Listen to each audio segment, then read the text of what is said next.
Good morning, everybody. My lecturate is on the topic brick. I'm going to divide the topic into three parts: introduction, relevance of bricks, and conclusion.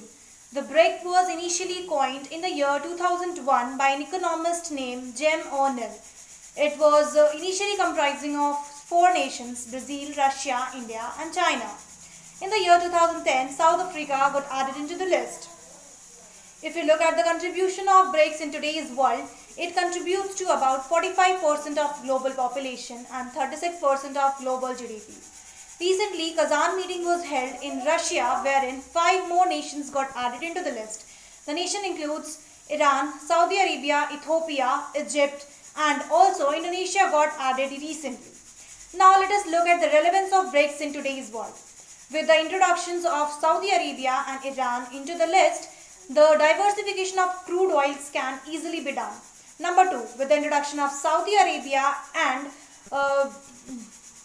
Ethiopia, the trade connectivity has increased in near the region of Horn of Africa and Red Sea.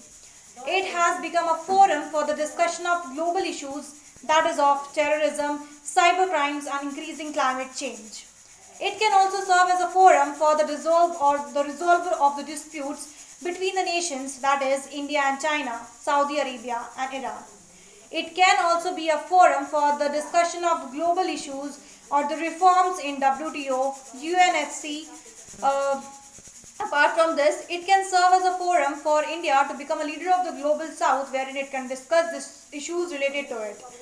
The concept of de-dollarizations can help India to increase its currency at the world level. So these are some of the relevance of Brics. Now let us look at the loopholes associated with Brics.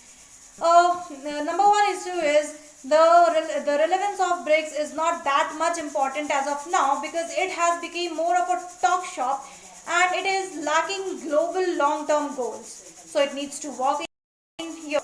Number two is the intra-trade between the nation is very less. It is approximately 2.2%, which is less than global trade ratio. Number third is the rivalry between the nations has led to not building up concession between the nations. Number fourth is that this forum lacks the funding. Asian Development Banks is not substantial enough to discuss the issues of World Bank or IMF. So these are some of the problems which needs to be resolved. Last and not the least, the important loophole is the dominance of China into the forum.